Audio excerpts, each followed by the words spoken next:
Hello students, आज आपने एसवाय BCom cos અકાઉન્ટમાં નવેમ્બર ડિસેમ્બર 2019નું પેપર સોલ્વ કર્યું છે. એમાં આજે પાર્ટ 2 જેમાં ક્વેશ્ચન 2 સોલ્વ કરીશું. પારુલ લિમિટેડ 14 માર્ક્સનો ક્વેશ્ચન પૂછાયો છે યુનિટ કોસ્ટમાંથી. જોઈએ, પ્રોડક્શન એન્ડ સેલ્સ આપેલું છે 1000 યુનિટ. 2018 ઇન્ફોર્મેશન આપેલી છે. ટોટલ સેલ્સ આપેલું છે 10 લાખ. ફેક્ટરી ઓવરહેડ્સમાં ફિક્સ આપેલા 72 એન્ડ વેરિયેબલ છે 8% ઓફ પ્રાઇમ કોસ્ટમાં. ઓફિસ ઓવરહેડની વાત કરીએ તો ફિક્સ અને વેરિયેબલ બંને આપી દીધેલા છે. સેલ્સ ઓવરહેડમાં 20 પર યુનિટ આપેલા છે, એટલે કે આ વેરિયેબલ કેવા છે, પર યુનિટ અમાઉન્ટ આપેલી છે. ગ્રોસ પ્રોફિટ રેટ આપેલો છે 20% ઓન સેલ્સ, સેલના 20% એ પ્રોફિટ છે. Proportion of material veggies 4:1. ક્વેશ્ચનમાં જે ટ્વિસ્ટ પોઈન્ટ છે એકચ્યુઅલમાં એ છે કે મટીરિયલ ને વેજીસ એક રેશિયોમાં આપેલી છે, મટીરિયલ વેજીસ આપી નથી. મેઇન પોઈન્ટ દાખલાનો જે ટ્વિસ્ટ પોઈન્ટ કહી શકાય તે આ જ છે 2018માં. Estimate for the year 2019 are as follow. તો 2019 જે ઇન્ફોર્મેશન એકદમ સિમ્પલ છે. Production and sales will increase by 20%, rate of material will increase by 20%, labour rate will rise by 10%. તો નોર્મલ જે પોઈન્ટ છે તે જ આવે છે. Then fixed factory overheads will increase by 14,400. There will be no changes in other expenses. The rate of profit will remain uniform. અને આપણે 18 અને 19 બંને યર માટે કોસ્ટ શીટ બનાવવાનું છે. ઓકે, તો સ્ટાર્ટ કરીએ સૌથી પહેલાં 18 માટે. તો આપણે જે પ્રકારે ચેપ્ટરમાં પ્રેક્ટિસ કરી તે રીતે જ આપણે સૌથી પહેલાંનું જે બેઝિક ફોર્મેટ છે એ આપણે ફોર્મેટ બનાવી દેવાનું આવશે. 2018ની વાત કરીએ એમાં યુનિટ છે 1000. તો એનું આ જે ફોર્મેટ છે આપણે ફોર્મેટ આખું પહેલાં કમ્પ્લીટ કરી દઈશું. બરાબર છે. હવે અહીંયા દાખલામાં જે ટ્વિસ્ટ પોઈન્ટ આપેલો છે એ છે કે મટીરિયલ અને વેજીસ 4:1 રેશિયો આપેલો છે, એટલે કે એની અમાઉન્ટ આપેલી નથી. બરાબર છે, ટ્વિસ્ટ પોઈન્ટ એ છે.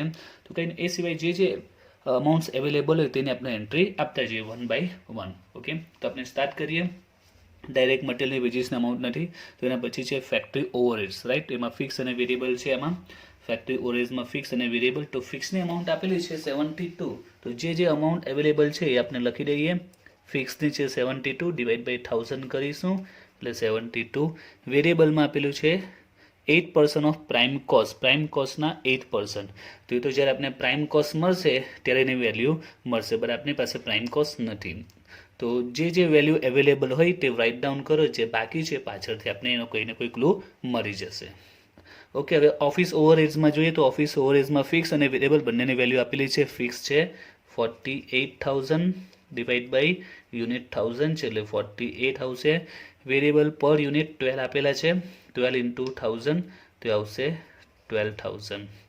ઓકે, એના પછી સેલિંગ ઓવરહેડ્સની વાત કરીએ 20 પર યુનિટ આપેલા છે, 20 પર યુનિટ. ટોટલ યુનિટ છે 1000 એટલે 20,000 થશે. ત્યાર પછી ટોટલ કોસ્ટ પ્રોફિટને સેલની વાત કરીએ તો ક્વેશ્ચનમાં સેલની અમાઉન્ટ આપેલી છે 10 લાખ. સેલ આપી દીધેલું છે, સેલ આપેલું છે 10 lakh. 10 lakh sale divide by 1000 unit કરીશું, એટલે 1000 પર યુનિટ સેલની અમાઉન્ટ મળશે. હવે પ્રોફિટની વાત કરીએ, પ્રોફિટનો પણ ક્લુ છે. જો ગ્રોસ પ્રોફિટ રેટ આપેલો છે 20% ઓન સેલ. ત્યાંથી જો ગ્રોસ પ્રોફિટમાં શું આપ્યું છે 20% ઓન સેલ, એટલે કે સેલના 20% લઈશું. સેલના 20% એ આપણો ગ્રોસ પ્રોફિટ કહેવાશે. તો આપણી પાસે સેલ 10 લાખ છે, એના 20% કરીશું તો આવશે 2 લાખ. સિમ્પલ જ છે. પ્રોફિટ રેટમાં શું આપેલું છે સેલ્સના 20%. તો જે સેલ છે એના 20% કરીએ તો આપણી પાસે સેલ 10 લાખ છે, 10 લાખના 20% એટલે કેટલા થશે 2 લાખ. 2 લાખ ડિવાઈડ બાય 1000 એટલે 200. રાઈટ. હવે આપણે નીચેથી ઉપર તરફ જવાનું છે. તો લાસ્ટ વિડીયોમાં જે સમ આવેલો હતો શોર્ટ સમ, એમાં પણ આ પોઈન્ટ આવેલો. તો આપણે હવે શું કરીશું, માઇનસ કરતા જઈશું. નોર્મલી આપણે અપથી નીચે આવીએ છીએ, બરાબર છે, તો આપણે પ્લસ કરીએ છીએ. હવે ઓપોઝિટ જઈએ છીએ તો માઇનસ કરીશું. તો 1000 માંથી 200 માઇનસ કરીશું તો 800. 10 લાખ માંથી 2 લાખ માઇનસ કરીશું તો આવશે 8 લાખ. એ જ રીતે આગળ વધીએ. 800 માંથી 20 માઇનસ કરીશું તો 780 એન્ડ 780 એન્ડ 8 લાખમાંથી 20,000 માઇનસ કરીશું 7,80,000.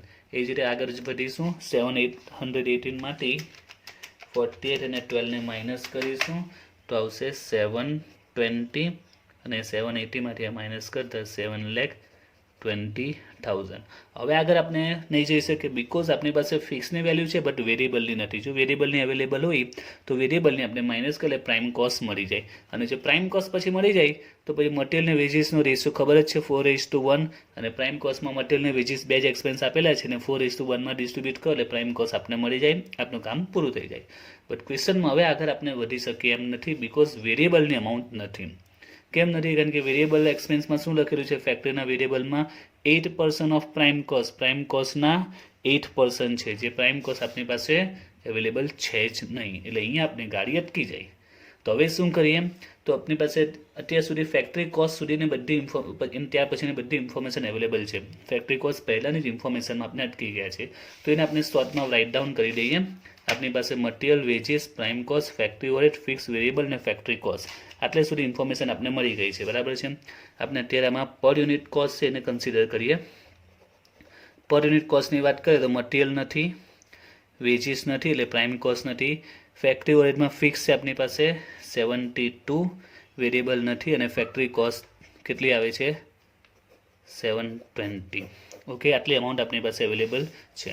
હવે આ ઉપરની દરેક અમાઉન્ટ નથી, વેરિયેબલ નથી, મટીરિયલ નથી, વેજીસ નથી, પ્રાઇમ કોસ્ટ નથી. ઓકે, તો હવે કઈ રીતે મળશે, કઈ રીતે ફાઇન્ડ આઉટ કરવી?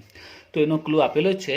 તો મટીરિયલ ને વેજીસનો રેશિયો અવેલેબલ છે, અને વેરિયેબલમાં શું આપ્યું છે કે પ્રાઇમ કોસ્ટના 8% છે, એટલે જો પ્રાઇમ કોસ્ટ મળે તો વેરિયેબલ પણ મળી જાય, અને પ્રાઇમ કોસ્ટ માટે મટીરિયલ ને વેજીસ નથી, મટીરિયલ ને વેજીસ પરથી તો પ્રાઇમ કોસ્ટ મળે, રાઈટ.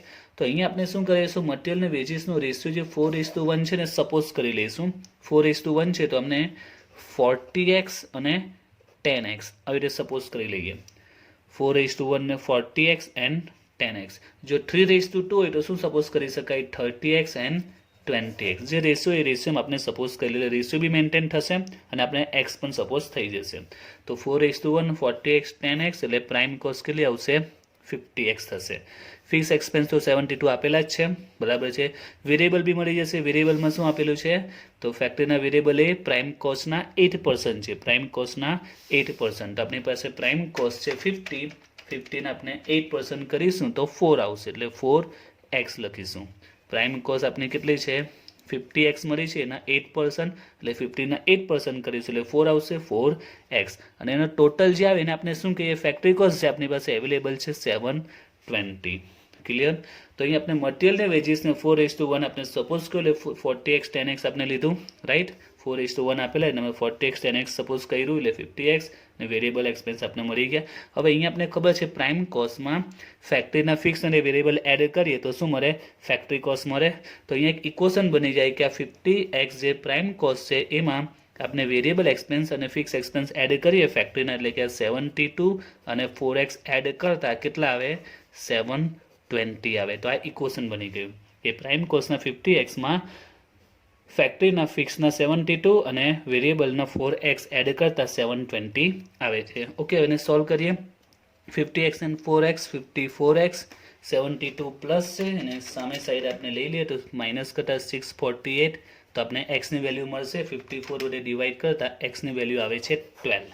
x ની વેલ્યુ આપણે મૂકી દઈએ તો 40 × 12 એટલે 480 40 × 12 480, પછી 10 × 12 120, x ની વેલ્યુ 12 આપણે મૂકી દઈએ તો 40 × 12 480, 10 × 12 120, ટોટલ થશે 600. ફિક્સ 72, વેરિયેબલ 4x છે, x ની વેલ્યુ 12 × 4 48, ટોટલ કરીશું તો જે ટોટલ મેચ થઈ ગયો 720 આવી ગયો, રાઈટ. હવે આપણે ચેક પણ કરી શકીએ જો 720 મેચ થઈ ગયા.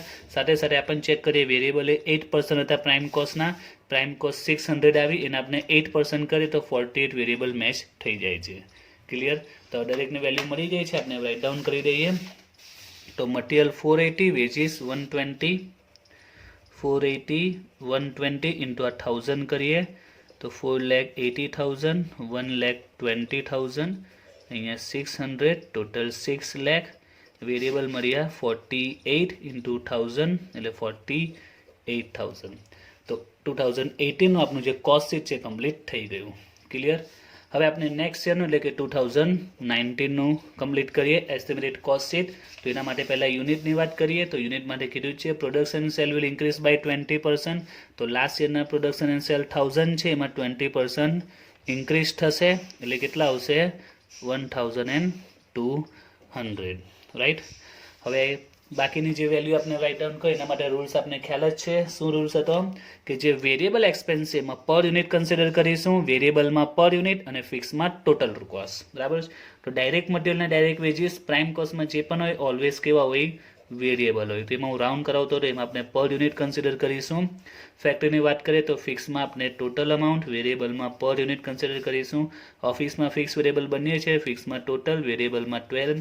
સેલિંગમાં ક્વેશ્ચનમાં આપણે પર યુનિટ અમાઉન્ટ આપેલી એટલે આપણે વેરિયેબલ લઈ લીધું છે એટલે 20 વેરિયેબલમાં પર યુનિટ કન્સિડર કરીશું. અને આના બેઝિસ પર હવે આપણે 2019નો કોસ્ટનું શીટ છે એકદમ ઇઝીલી પ્રિપેર કરી શકીએ.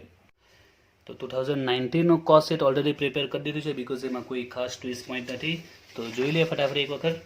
ડાયરેક્ટ મટીરિયલ પર યુનિટ 480 આપેલું છે અને ક્વેશ્ચનમાં કીધું છે કે મટીરિયલ ઇન્ક્રીઝ બાય 20%. એટલે 480માં 20% ઇન્ક્રીઝ કર્યા. 576 1200 સાથે મલ્ટીપ્લાય કરતા 6,91,200 અમાઉન્ટ મળી.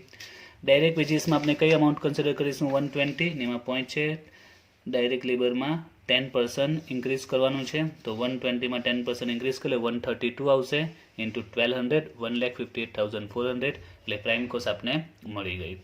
નાવ ફેક્ટરી ઓવરહેડ્સમાં ફિક્સ છે 72 એ કન્સિડર કરીશું.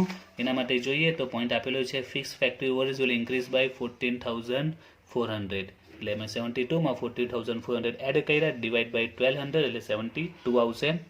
વેરિયેબલમાં આપણે 48 લઈશું. તો એના માટે જોઈએ કોઈ પોઈન્ટ છે કે નહીં. તો આપણે સેકન્ડ, થર્ડ અને ફોર્થ ક્લિયર થઈ ગયો. હવે ફિફ્થમાં કીધું છે there will no change in other expense. હવે કોઈ એક્સપેન્સમાં કોઈ ચેન્જીસ નથી એટલે આપણે જે રાઉન્ડવાળી અમાઉન્ટ ડાયરેક્ટ જ લખી દઈશું. એટલે 48 ડાયરેક્ટ આપણે લઈ લઈશું ઇન્ટુ 1200 57600 એટલે ફેક્ટરી કોસ્ટ 828 9,93,600. હવે ઓફિસની વાત કરીએ તો કોઈ ચેન્જીસ થયું જ નથી એટલે આજે રાઉન્ડવાળી અમાઉન્ટ ફિક્સમાં 48, વેરિયેબલમાં 12. અહીંયા ડિવાઈડ બાય 1200, અહીંયા ઇન્ટુ બાય 1200, યુનિટ 1200 છે એટલે કોસ્ટ ઓફ પ્રોડક્શન 880 10,56,000. સેલિંગમાં પણ પર યુનિટ વેરિયેબલ 20 ડાયરેક્ટ લઈ લઈશું ઇન્ટુ 1200 24,000 એટલે ટોટલ કોસ્ટ મળી ગઈ. હવે લાસ્ટ પોઈન્ટ પ્રોફિટ. તો પ્રોફિટ માટે શું આપેલું છે તો પ્રોફિટનો ક્લુ છે the rate of profit will remain uniform means કે સેમ રહેશે. ઓકે, કોઈ ચેન્જીસ આવવાનો નથી. Uniform means there is no changes, same રહેશે એટલે કે લાસ્ટ યરનો અને આ વર્ષનો સેમ જ રહેશે. તો આપણે જે રીતના ફાઇન્ડ આઉટ કરતે જ લાસ્ટ યરમાં આપણે જોઈએ કોસ્ટ કેટલી છે. લાસ્ટ યરની કોસ્ટ 800 છે, એની સામે એનો પ્રોફિટ છે 200. તો આ યરમાં જોઈએ તો કોસ્ટ કેટલી છે આપણી 900, તો પ્રોફિટ કેટલો આપણે સ્ટેપ મૂકીશું તો આન્સર આવશે 225. એ આપણો કહેવાશે પ્રોફિટ ધીસ યરનો. ઓકે, તો સિમ્પલ જ છે. જે લાસ્ટ યરનું મેન્ટેન રાખવાનું હોય કે લાસ્ટ યર જેટલું જ રહે છે એવા પોઈન્ટ આવતા હોય તો આપણે પ્રેક્ટિસ કરી છે ચેપ્ટરમાં, બરાબર છે. તેમાં 800 કોસ્ટ છે તો 200 પ્રોફિટ છે. તો અહીંયા કોસ્ટ 900 છે તો 900માં પ્રોફિટ કેટલો તે આવશે 225. એ એડ કરીશું એટલે આપણે સેલની અમાઉન્ટ મળી જશે. તો આ સિમ્પલ જ પોઈન્ટ છે એટલે આમાં સમજાવવામાં વધારે આપણે ટાઈમ વેસ્ટ કરવાનો નથી કારણ કે આપણે બીજા બી દાખલા જોવાના છે એટલે આ શોર્ટમાં આની કેલ્ક્યુલેશન કમ્પ્લીટ કરીને રાખી છે. ઓકે.